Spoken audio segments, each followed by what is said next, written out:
Assalamualaikum warahmatullahi wabarakatuh. Ya, kita bertemu lagi pada pembahasan materi selanjutnya tentang definisi operasional. Ya, sebelum kita membahas tentang definisi operasional, kita pahami dulu komponen yang harus ada dalam sebuah judul karya tulis ilmiah. Yang pertama adalah mencakup asuhan keperawatan klien atau keluarga. Kemudian yang di sini mengalami masalah medis atau diagnosa medisnya apa. Kemudian dengan masalah keperawatan apa. Selanjutnya di tempat. Nah, tempatnya di mana?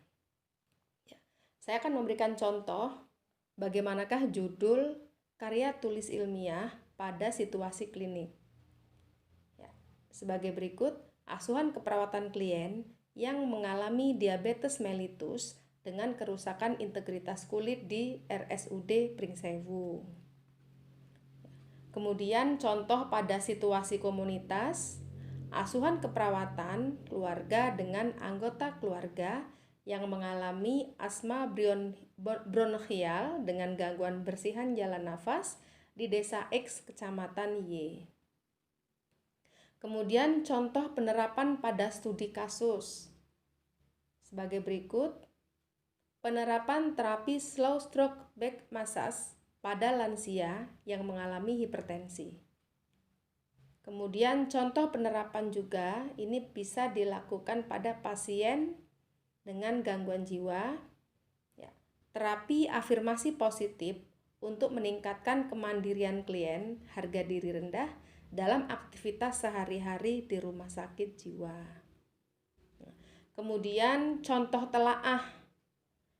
Contoh telaah ini ditambah di depannya sebelum masuk kepada asuhan keperawatan, ditambahkan tulisan telaah.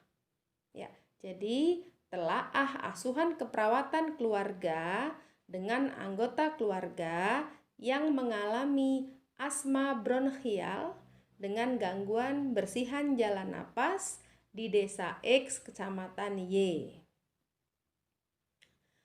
Setelah kita tahu judul penelitian kita apa, baru kita bisa membuat definisi operasional berdasarkan judul yang tadi sudah kita buat. Nah, apakah yang disebut dengan definisi operasional? Definisi operasional adalah pernyataan yang menjelaskan istilah-istilah kunci yang akan menjadi fokus studi kasus, ya. Nah, ini sering disebut juga dengan batasan istilah. Nah, di sini saya akan memberikan contoh bagaimanakah definisi operasional bila judul penelitiannya adalah asuhan keperawatan klien yang mengalami diabetes mellitus dengan kerusakan integritas kulit di Rumah Sakit Umum Daerah Pringsewu. Nah, di sini penyusunan studi kasus harus menjabarkan tentang konsep. 1. Konsep tentang diabetes mellitus, dan yang kedua adalah konsep tentang kerusakan integritas kulit. Itu sama dengan judul. Asuhan keperawatan klien yang mengalami diabetes mellitus, itu sebagai DO pertama. Kemudian dengan kerusakan integritas kulit, itu sebagai definisi operasional yang kedua. Contohnya seperti ini, bisa kalian baca semua. Yang pertama adalah variabel diabetes mellitus. Maka definisi operasionalnya adalah pasien yang memiliki glukosa darah lebih dari 140 mg per dl. Kemudian bagaimana cara ukurnya? 1. Bisa menggunakan observasi, kemudian pemeriksaan laboratorium, kemudian bisa menggunakan rekam medik. Selanjutnya, untuk variabel kerusakan integritas kulit. Definisi operasionalnya adalah keadaan di mana pasien mengalami atau beresiko terhadap kerusakan jaringan epidermis dan dermis, ditandai dengan adanya kemerahan, ada nekrosis, ada pus, ada gatal, ada luka. Bagaimanakah cara ukurnya? 1. Dengan observasi, kemudian dengan pemeriksaan fisik dan dengan wawancara. Ya, jadi pada saat kita semua mendefinisikan operasional sebuah variabel, itu menggunakan bahasa atau istilah yang memang lazim, yang pada saat itu kita bisa melihat kondisi pasien secara nyata. Namun, pada kasus tertentu seperti penyakit diabetes mellitus, kemudian hipertensi, kemudian asam urat, itu semua sudah ada gold standarnya. Ya, gold standar di sini yang dimaksud adalah kalau pasien diabetes mellitus itu dikatakan normal bila glukosa dalam darahnya kurang dari 140 mg per dl atau sama dengan. Untuk hipertensi dikatakan normal 120 per 80. Kemudian untuk asam urat misalnya dikatakan normal bila kurang dari 6. Nah, itu sebagai gold standarnya kalau variabel-variabel itu memang menggunakan hasil pengukuran. Namun, bila tidak menggunakan hasil pengukuran, maka kita bisa melihat seperti apa kondisi real pasien itu. Contoh, kalau terjadi kerusakan integritas kulit, maka yang akan kita lihat adalah di sana adanya kemerahan, ada nekrosis, ada pus, ada gatal, dan juga ada luka. Selanjutnya kita mendefinisi operasionalkan pada penelitian penerapan. Ya, variabelnya adalah hipertensi. Definisi operasionalnya adalah keadaan di mana pasien memiliki tekanan darah lebih dari 120/90. Kemudian cara ukurnya adalah pemeriksaan fisik, rekam medik, observasi, dan wawancara. Variabel yang kedua adalah tadi tindakannya terapi slow stroke back massage. Nah, di definisi operasionalnya kita buat sebagai tindakan keperawatan dalam bentuk massage di bagian kepala untuk mengurangi nyeri. Bagaimana cara ukurnya? Nah, sebenarnya tidak bisa diukur, tapi dilakukan dengan intervensi keperawatan. Jadi, pada saat kita menentukan definisi operasional itu tidak harus sama dengan di buku. Kenapa? Kalau kita sama dengan di buku, namanya definisi konseptual.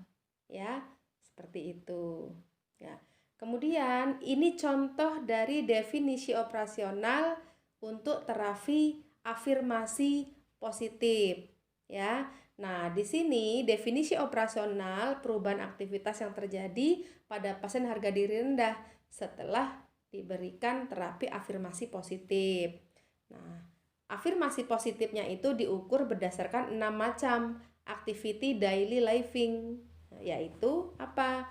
Dari keterampilan dasar yang dimiliki seseorang. Contoh, mandi, kalau pasien di jiwa, apakah mampu mandi sendiri? Kemudian berpakaian, apakah sudah mampu? Pasien berpakaian sendiri. Kemudian toileting, apakah masih dibantu? Berpindah, kontinen, serta makan. Ya.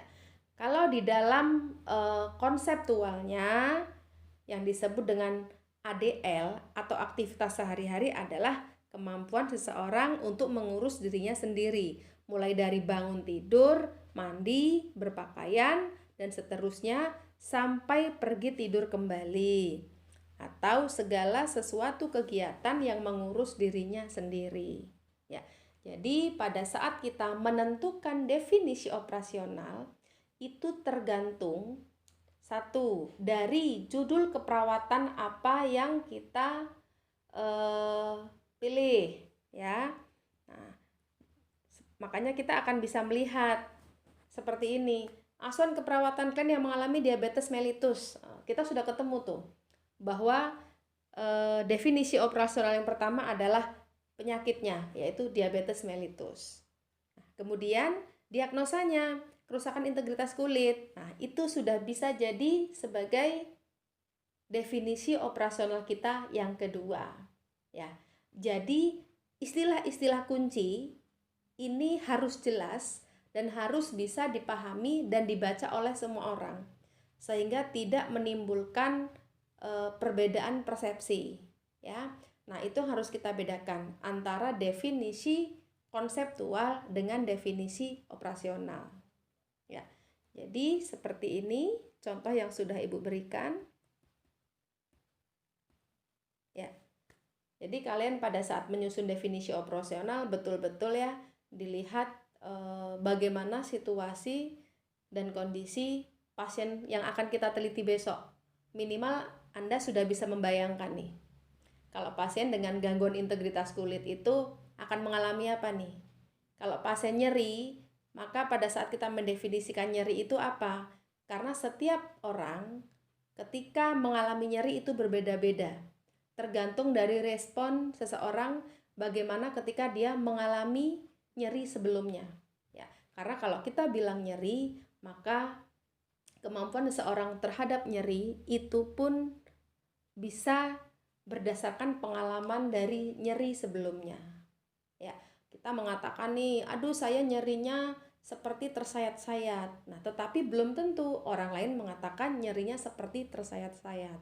Nah, sehingga definisi operasional yang perlu kita bangun adalah memang betul-betul berdasarkan kondisi yang real pada saat kita nanti ada di lapangan, pada saat kita nanti melakukan penelitian, baik itu di rumah sakit ataupun di komunitas, ya.